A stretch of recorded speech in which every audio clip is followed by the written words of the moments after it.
আল্লাদি মোড়ে প্রতি বুধবার হাট বসে।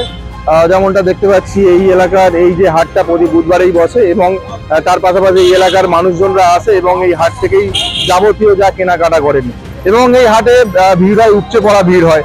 এবং আজ যেটা জানতে পারছি এখানে এসে যে আজ একটা ফাজুল বলে এক ব্যক্তি সে আসে এই হাটে এবং তার যে বাইক ছিল তার বাইকে করে তার কন্যাকে নিয়ে আসে এবং সেই কন্যাকে সাইডে নামিয়ে দিয়েই বাইকটা স্ট্যান্ড করার সময় কোনোভাবে বাচ্চাটা অন্যদিকে চলে যায় বা হারিয়ে যায় এবং তৎক্ষণে যখন এই জায়গা থেকেই খোঁজাখুঁজি শুরু হয়। চণ্ডীতলা প্রশাসন ইতিমধ্যে এখানে থাকেন এবং এই জায়গার পরিদর্শন করেন, বড়বাবু আসেন। তার মধ্যে চণ্ডীতলা থানার প্রশাসন এসে ওই বাচ্চাকে উদ্ধার করে ওই বাবার হাতে তুলে দেয়। ঘটনাটা বাইকটা সাইড করছিলাম, এই বাচ্চাকে সাইডে রেখে সঙ্গে সঙ্গে বাচ্চা ফুচকা খায় বলে ভিড়ের মধ্যে ঢুকে গিয়েছিল। তারপর থেকে খুঁজে পাচ্ছিলাম না, স্যারদের কাছে বললাম, এই বাবু আমাকে খুঁজে দিয়েছে। হ্যাঁ, চণ্ডীতলা থানা।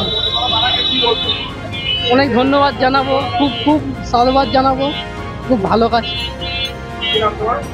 শেখ ফারজুল, কিসে ছাতিমতলা। হ্যাঁ, ভিড়ের মধ্যে ঢুকে গিয়েছিল।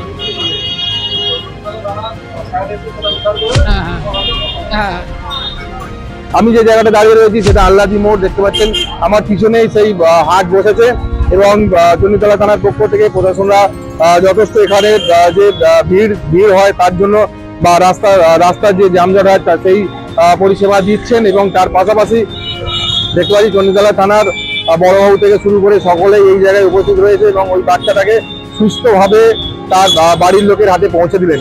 এ বিষয়ে কি বলবেন অবশ্যই কমেন্ট করুন, কমেন্ট বক্সে। এই ধরনের খবর পেতে নজর রাখুন ডিএনএন বাংলায়। ডিএনএন বাংলা, সবার মনে সবার ফোনে।